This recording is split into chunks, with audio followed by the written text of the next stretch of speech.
जय श्री सीताराम मित्रों, श्रद्धालु भक्तजनों,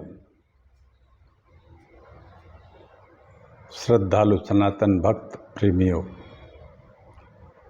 वंदनीय मातृशक्ति,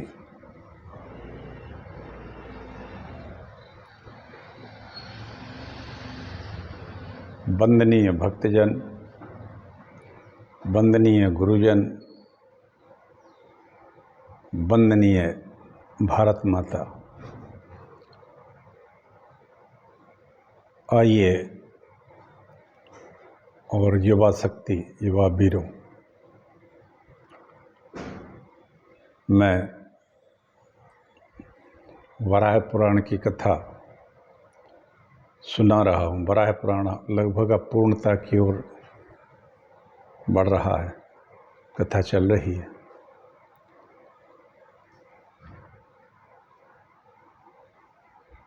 अभी अभी नवदुर्गा और विजयादशमी का त्यौहार पूरा हुआ। हम देख रहे हैं पिछले कुछ सालों से कोई भी त्यौहार पूरे देश में शांति से नहीं होता है। कभी दक्षिण भारत में, कभी गुजरात में, कभी यूपी में, कभी मध्य प्रदेश में, कभी गणेश प्रतिमा पर, गणेश मंडप पर पथराव होता है, कहीं मूर्ति विसर्जन पर पथराव होता है। आखिर हिंदुस्तान में हिंदुओं के त्यौहार मनाने पर इतनी आपत्ति क्यों है? एक बात समझ में नहीं आती है, ये राजनीतिक दल क्या कराते हैं या हम में अत्यंत उन्माद आ गया है। ये बड़ी एक दुखद बात है। आज यूपी के बहराइच में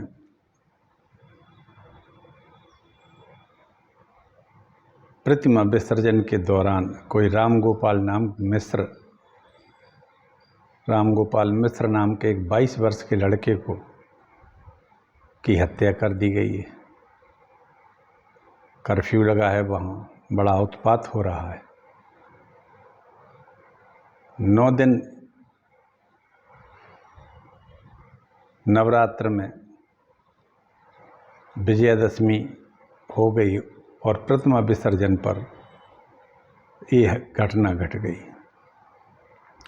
कहने का मतलब यह है,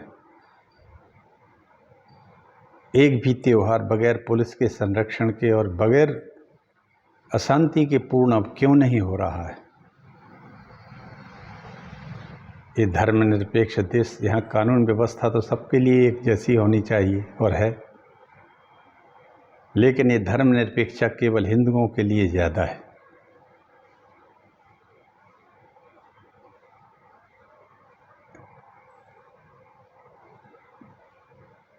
तो देश में ऐसा अराजक माहौल पैदा किया जा रहा है जो नहीं होना चाहिए। अभी अभी बांग्लादेश में भी हिंदुओं के मूर्तियों को खंडित किया गया, फेंका गया। और नवदुर्गा में एक मूर्ति के मुकुट चोरी कर लिए गए। जो हमारे प्रधानमंत्री जी बांग्लादेश की यात्रा पर गए थे तो उन्होंने काली माता को एक मुकुट भेंट किया था, वो मुकुट चोरी हो गया। इस तरह से देश में और विदेशों में रहने वाले हिंदू असुरक्षित सा महसूस करने लगे हैं। अब सरकार का काम है इनको अनुशासित करना, इनको कार्रवाई उचित करना, इस तरह की घटनाएं ताकि ना हो। आइए मित्रों, मैं कथा आगे बढ़ाता हूँ। आज की कथा में सांब का है। एक छोटा सा मंगलाचरण करते हैं, इसके बाद कथा कहते हैं। नमोस्तु रामाय सा लक्ष्मणाय देव्यै च तस्यै जनकात्मजायै। नमोस्तु रुद्रेन्द्रयमानिलेभ्यो नमोस्तु चन्द्राग्निमरुद्गणेभ्यः। अखण्डमण्डलाकारं व्याप्तं येन चराचरं तत्पदं दर्शितं येन तस्मै श्रीगुरुवे नमः। वक्रतुण्डमहाकाय सूर्यकोटिसमप्रभा निर्विघ्नं कुरु मे देव सर्वकार्येषु सर्वदा। भवानी शङ्करौ वन्दे श्रद्धा विश्वासरूपिणौ। याभ्यां विना न पश्यन्ति सिद्धाः स्वान्तास्तमस्थिरं। नारायणं नमस्कृत्य नरं चैव नरोत्तमं देवीं सरस्वतीं व्यासं ततो जयमुदीरयेत्। ओम नमो देव्यै महादेव्यै शिवाय सततं नमः नमः प्रकृत्यै भद्रायै नीता प्रणतः स्मृताम्। अयोध्या मथुरा माया काशी कांची अवंतिका पुरी द्वारावती गया सप्तहिता मोक्षदायका। भक्त भक्ति भगवंत गुरु चतुर्नाम वपु एक। तिनके पद बंदन करो ना सत विघ्न अनेक। आज की कथा में भगवान बराह कहते हैं कि एक कृष्ण भगवान के पुत्र थे, उनका नाम सांब था। सांब जाम्बती का पुत्र था। देखने में बड़ा ही बोलने वाला था, बलिष्ठ भी था, रूपवान भी था, बहुत सुंदर था, देवताओं में भी आदर पाने वाला था।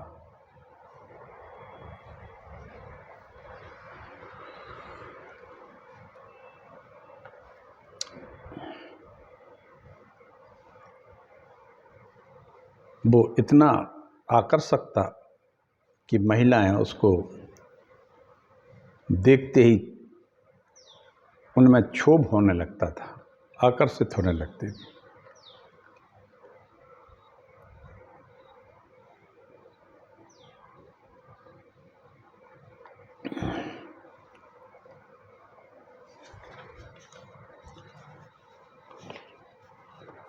उनके इस सुंदरता वाले और अच्छे सब कुछ होने के बाद सांब को तकलीफ हो गई शरीर में, क्योंकि शरीर दैविक और भौतिकता सबको व्यापते हैं। तो सांब को एक चर्म रोग जैसा हो गया था। नारद जी ने ही सांब को साप से छूटने के लिए सूर्य की आराधना का उपदेश दिया और साथ ही कहा कि जाम्बती नंदन, तुम्हें वेद और उपनिषदों में कहे हुए मंत्रों का उच्चारण करके विधि के अनुसार सूर्य नमस्कार करना चाहिए। आजकल सूर्य नमस्कार स्कूलों में, पाठशालाओं में, कॉलेजों में कराया जाता है। ये अच्छी बात है।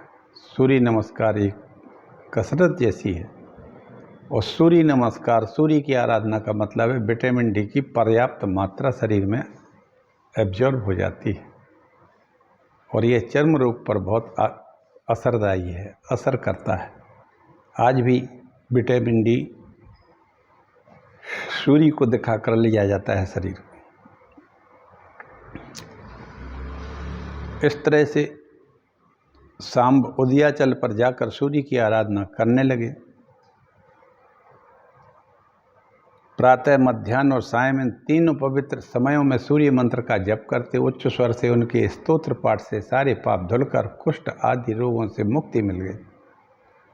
वराह कहते, वसुंधरे मुनिवर नारद के ऐसा कहने पर महाबाहु सांब ने श्री कृष्ण से आज्ञा प्राप्त करके भुक्ति और मुक्ति फल देने वाली मथुरा में आकर देवर्षि नारद की बताई विधि के अनुसार त्रिकाल में उन सूर्य पूजा की दिव्य स्तोत्रों द्वारा आरंभ कर दिया।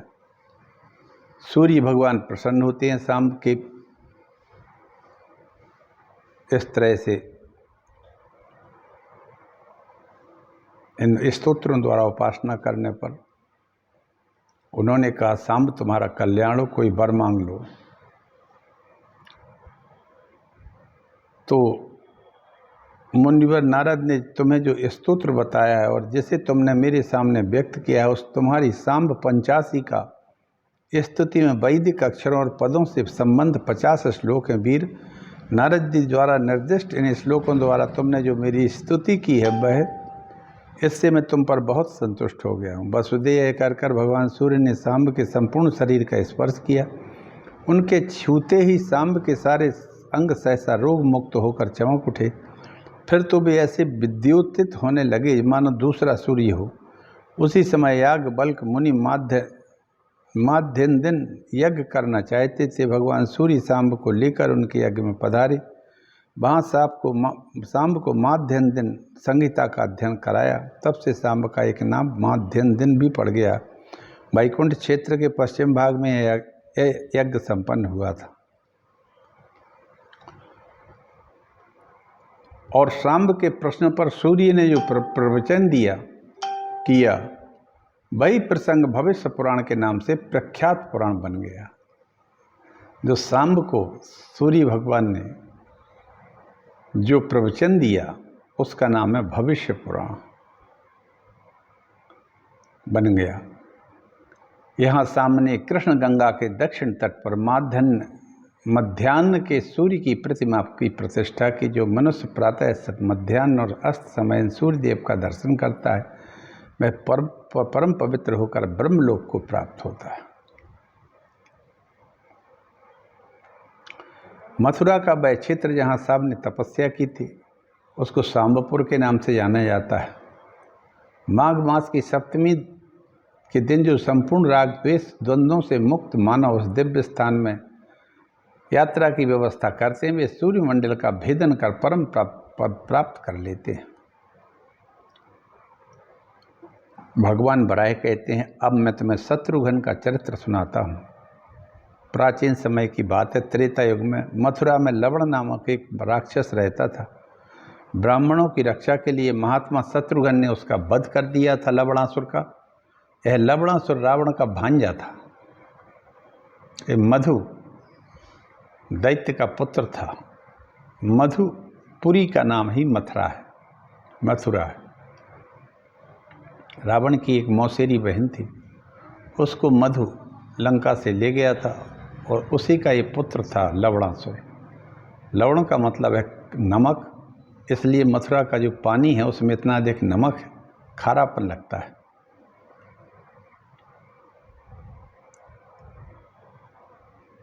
यहाँ मार्गशीर्ष माह की द्वादशी तिथि का बड़ा महत्व है। शत्रुघ्न जो सूर्यवंश के भगवान राम के सबसे छोटे भ्राता थे, चरित्र का वर्णन करना चाहिए। लवणासुर के वध करने से शत्रुघ्न को अपने शरीर में पाप की आशंका हो गई थी। उसे दूर करने के लिए उन्होंने ब्राह्मणों को तृप्त किया। इस समाचार से भगवान श्री राम को अत्यंत आनंद मिला। अतः अपनी सेना के साथ अयोध्या में आकर उन्होंने इसके उपलक्ष्य में महान उत्सव किया।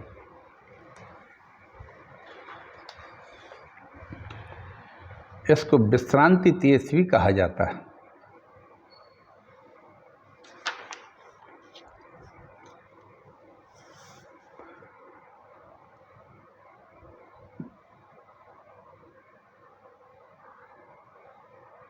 भगवान बराह कहते हैं, वसुंधरे कई तरह के अपराध होते हैं। अवाच्य वाणी, जो वाणी बोलना नहीं चाहिए वो बोलना। अभक्ष भक्षण, जो भोजन करना नहीं चाहिए वो करना।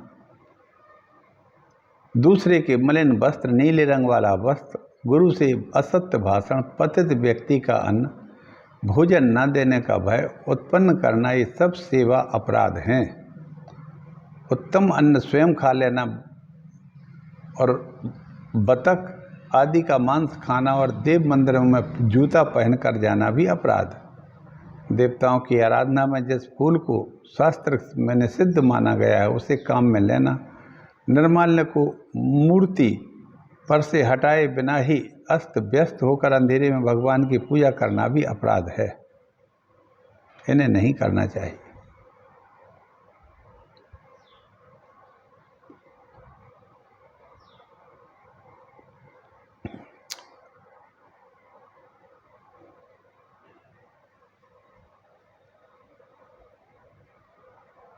बराह करते हैं, बराह भगवान कहते हैं कि वसुदेव, छोटी नदियों से लेकर समुद्र पर्यंत पृथ्वी पर जितने बड़े तीर्थ हैं सब में कुब्जाम्र तीर्थ यानी ऋषि के श्रेष्ठ माना जाता है। मेरी श्रद्धा से संपन्न सत्पुरुष सदा उसकी प्रशंसा करते हैं। कुब्जाम्रक से भी 10 गुना सौकरव तीर्थ है। गंगा सागरिका नाम का एक पुराण देखा गया है। गंगा सागरिक नाम का, इसमें मथुरा मंडल के तीर्थों का अत्यंत गहन वर्णन है।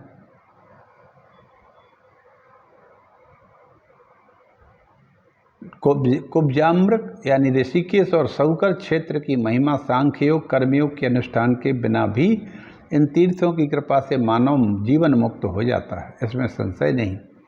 योग से संपन्न विद्वान ब्राह्मण के लिए जो गति निश्चित है, वही गति मथुरा में प्राण त्याग करने से साधारण व्यक्ति को भी प्राप्त हो जाती है। संसार में किस सबसे श्रेष्ठ कोई देवता नहीं है, मथुरा से उत्तम कोई तीर्थ नहीं। बराए कहते हैं वसुंधरे, अब मैं पितरों से संबंध एक दूसरा भी प्रसंग कहता हूँ।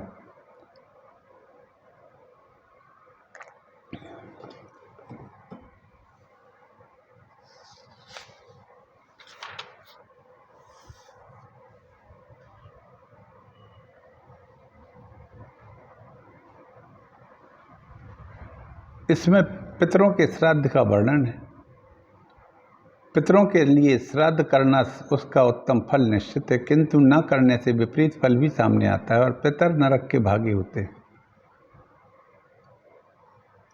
प्राचीन समय से ही भगवान वामन ने ऐसे श्राद्ध का अधिकारी बलि को बना दिया है, जो श्राद्ध श्रद्धा के साथ संपन्न ना हुआ। जिस पर दुष्ट प्राणी की दृष्टि पड़ जाए, उसमें तिल और कुशा का अभाव रहे, मंत्र भी नहीं पढ़े गए, उस श्राद्ध को असुर ग्रहण कर लेते। दशरथ नंदन भगवान राम के द्वारा अपने गणों के साथ क्रूर रावण जब दिवंगत हो गया, तो उन त्रिभुवन भरता श्री राम ने कुछ ऐसे श्राद्धों का फल त्रिजटा को भी दिया था। भगवान राम जब भगवती सीता के साथ बैठे थे, तो सीता ने उनसे कहा, त्रिजटा आप में बड़ी भक्ति रखती है। सीता जी की यह बात सुनकर राम जी प्रसन्न हो गए। अतः उन परम प्रभु ने उस राक्षसी को यह वर दिया, त्रिजटे, जिस श्राद्ध करने वाले व्यक्ति के घर श्राद्ध की उत्तम हविष पदार्थ आदि सामग्रियां हों, विधि और पात्र उचित रहने पर भी यदि श्राद्ध करते समय क्रोध ही अगर आ जाए, पाक्षिक मासिक श्राद्ध उचित समय पर ना हो, दक्षिणा भी ना दी जाए, तो उसका फल मैं तुम्हें देता हूँ। इस प्रकार भगवान शंकर से नागराज वासुकी की भक्ति से प्रसन्न होकर उसे वर देते हुए कहा, नागराज, जिस मनुष्य ने वार्षिक श्राद्ध करने से पूर्व भगवान श्री हरि से आज्ञा प्राप्त नहीं की, श्राद्ध क्रिया संपन्न कर ली, यज्ञ के अवसर पर दक्षिणा नहीं दी, देवता और ब्राह्मणों के सामने देने की प्रतिज्ञा करके उसे पूरा नहीं किया, श्राद्ध में बिना मंत्र पढ़े ही क्रियाएं कर दी, ऐसे यज्ञों और श्राद्धों का संपूर्ण फल मैं तुम्हें अर्पित करता हूँ। जिन्हें अपने दयनीय दशा में देखा, श्राद्ध अवैध रूप से ही अनुष्ठित हुए उनके,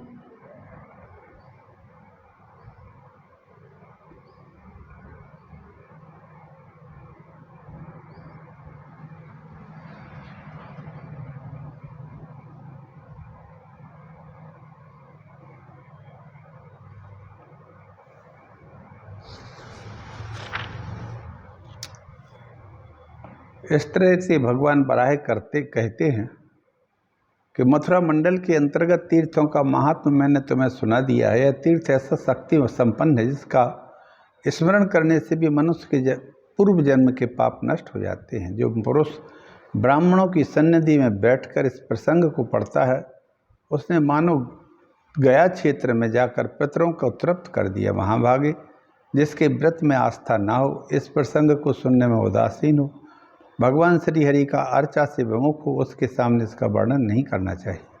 यह प्रसंग तीर्थों में उत्तम श्रेष्ठ धर्म, ज्ञानों में सर्वोत्कृष्ट ज्ञान, लाभों में उत्तम लाभ, जिनकी भगवान हरि में श्रद्धा रहती तथा जो पुण्यात्मा पुरुष हैं, उनके सामने ही इसका प्रवचन करना चाहिए। सूत जी कहते हैं ऋषियों भगवान बराह की यह वाणी सुनकर देवी धरणी का मन अत्यंत प्रसन्न हो गया और आश्चर्य से भर गया।